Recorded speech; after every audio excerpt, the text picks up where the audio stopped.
আসসালামু আলাইকুম, আমার চ্যানেল কুকিং বাই মিতা আপনাদের সবাইকে স্বাগতম। আজ তৈরি করে দেখাবো একদম পারফেক্ট একটা ক্যারামেল পুডিং এর রেসিপি। দেখে নিশ্চয়ই বুঝতে পারছেন মাশাআল্লাহ পুডিংটা খুবই সুন্দর হয়েছে। ছোট থেকে বড় পুডিং পছন্দ করে না এমন মানুষ খুব কমই আছে, তবে পুডিং তৈরি করতে গেলে অনেক সময় ঝামেলায় পড়তে হয়। পুডিংটা তৈরি করতে গেলে সেটা ঠিকমতো জমে না, আবার অনেক সময় সেটা ফেটেও যায়। যারা এসব সমস্যায় পড়েন তারা এভাবে একবার রেসিপিটি ট্রাই করতে পারেন। ব্রেড দিয়ে এভাবে তৈরি করলে এটা খেতে যেমন অসম্ভব মজার, সফট এবং ক্রিমি হয়, আর এটা তৈরি করে নেওয়াও কিন্তু খুবই সহজ। আর এভাবে পুডিংটা তৈরি করলে দেখবেন এটা কোথাও ফেটেও যাচ্ছে না বা ভেঙেও যাচ্ছে না। আমি আশা করছি রেসিপিটা আপনাদের অনেক বেশি ভালো লাগবে। এখন কথা না বাড়িয়ে আমি পুরো রেসিপিতে চলে যাচ্ছি। ক্যারামেল পুডিং তৈরি করার জন্য প্রথমে ক্যারামেলটা তৈরি করে নিব। চুলায় একটা প্যান বসিয়ে নিয়ে নিচ্ছি 1/3 কাপ চিনি। চিনির পরিমাণটা চাইলে আপনারা কিছুটা কমিয়ে বাড়িয়ে এখানে ইউজ করতে পারবেন, তবে ক্যারামেল তৈরির সময় চুলার আঁচটাকে মিডিয়াম লোতে রাখতে হবে। খুব বেশি হাই হিটে ক্যারামেল তৈরি করা যাবে না, একটু সময় নিয়ে তৈরি করতে হবে। অল্প কিছুক্ষণ জাল হতে হতে দেখবেন চিনিটা পুরোপুরি গলে সুন্দর একটা কালার আসতে শুরু করেছে। চিনিটা পুরোপুরি গলে খুব সুন্দর একটা ক্যারামেলের কালার চলে এসেছে। এর থেকে বেশি এটাকে কড়া করা যাবে না, তাহলে সেটা পুড়ে যাবে আর খেতে তিতা লাগবে। যখন এরকম একটা কালার চলে এসেছে এ পর্যায়ে আমি 2 টেবিল চামচের মতো পানি দিয়ে দিচ্ছি। তারপর এটাকে আরও 2 মিনিটের মতো জাল করে নিব। এ পর্যায়ে কিছুটা পানি দিয়ে ক্যারামেলটা জাল করলে ক্যারামেলটা বেশ সফট হয়ে যায়, তখন খুব ইজিলি বাটিতে এটাকে ছাড়িয়ে নেওয়া যায়। এখন ক্যারামেলটাকে চুলা থেকে নামিয়ে নিচ্ছে, আর যে বাটিতে আমি পুডিংটা তৈরি করব সেই বাটিতে ক্যারামেলটা নিয়ে নিচ্ছে। দেখে নিশ্চয়ই বুঝতে পারছেন খুব ইজিলি কিন্তু এটাকে ছাড়িয়ে নেওয়া যাচ্ছে।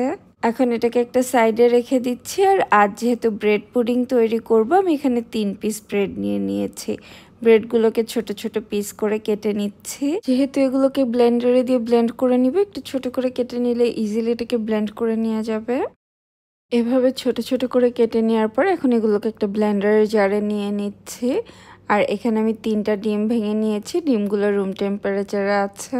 ফ্রিজের ডিম ইউজ করলে 1 থেকে 1.5 ঘন্টা আগে ডিমগুলোকে ফ্রিজ থেকে বের করে রাখতে হবে। 3টা ডিমের জন্য এখানে 3 পিস পাউরুটি ইউজ করেছি। আপনারা যদি ডিমের পরিমাণ কমিয়ে বাড়িয়ে ইউজ করতে চান সেক্ষেত্রে পাউরুটির পরিমাণও কমিয়ে বাড়িয়ে নিতে হবে। এর সাথে দিয়ে দিচ্ছি 2 কাপ আগে থেকে জাল করে রাখা তরল দুধ। দুধটা এখন রুম টেম্পারেচারে আছে, আর আমি 3 কাপ দুধ জাল করে 2 কাপ করে নিয়েছি। সাথে দিয়ে দিচ্ছি 1/2 কাপ চিনি। মিষ্টিটা চাইলে কিছুটা কমিয়ে বাড়িয়ে ইউজ করতে পারবেন। খুব সামান্য একটু লবণ আর 1/2 কাপ গুঁড়া দুধ। গুঁড়া দুধটা দিলে পুডিংয়ের টেস্টটা অনেক বেশি ভালো আসে, অনেক বেশি ক্রিমি হয়। তবে আপনাদের হাতের কাছে না থাকলে না দিলেও চলবে, সেক্ষেত্রে লিকুইড দুধের পরিমাণটা আরও কিছুটা বাড়িয়ে নিতে হবে। 1 চা চামচ দিয়ে দিয়েছি ভ্যানিলা এসেন্স। এখন এই সব কিছুকে একসাথে খুব ভালোভাবে ব্লেন্ড করে নিব।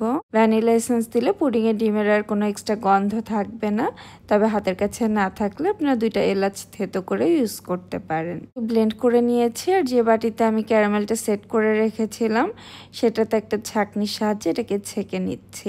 যদি ভেতরে কোনো বড় অংশ থাকে তাহলে সেটা বের হয়ে যাবে। সম্পূর্ণ মিশ্রণটাকে ছেঁকে নেওয়ার পরে এখন পুডিংটাকে ভাপ দিয়ে নিব। চুলায় আবার একটা প্যান বসিয়ে নিয়েছি।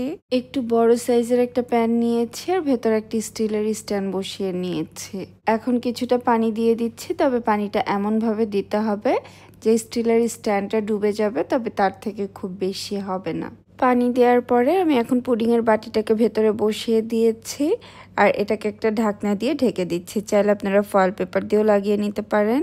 আর ঢাকনায় যেহেতু ছিদ্র ছিল আমি উপরে একটা লবঙ্গ দিয়ে নিয়েছি, তারপরে উপরের পাতিলটাতেও একটা ঢাকনা দিয়ে নিচ্ছি।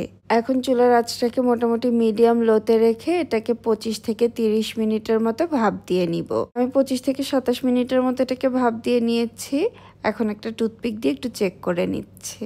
টুথপিকটা যদি ক্লিয়ার বের হয় তাহলে বুঝতে হবে এটা হয়ে গিয়েছে, আর যদি না হয় তাহলে আরও কিছুক্ষণ ভাপ দিতে হবে। পুডিংয়ের সাইজ বুঝে টাইমটা কিছুটা কম বেশি লাগতে পারে।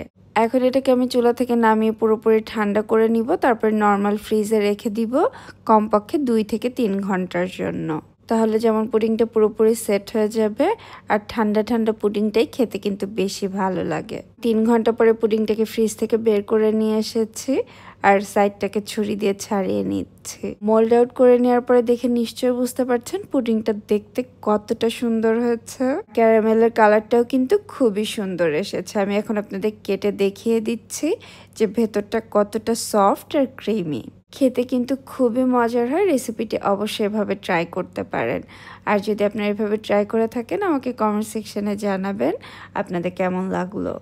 এভাবে একবার ট্রাই করতে পারেন, ইনশাল্লাহ আপনার পুডিংটাও একদম পারফেক্ট হবে, ভেঙেও যাবে না আর ফেটেও যাবে না। এভাবে একবার তৈরি করলে নিশ্চয়ই বারবার তৈরি করবেন। আজকের মতো এখানেই বিদায় নিচ্ছি, আবার নতুন রেসিপি নিয়ে চলে আসব। সবাই অনেক বেশি ভালো থাকবেন আর আমাদের জন্য দোয়া করবেন। আল্লাহ হাফেজ।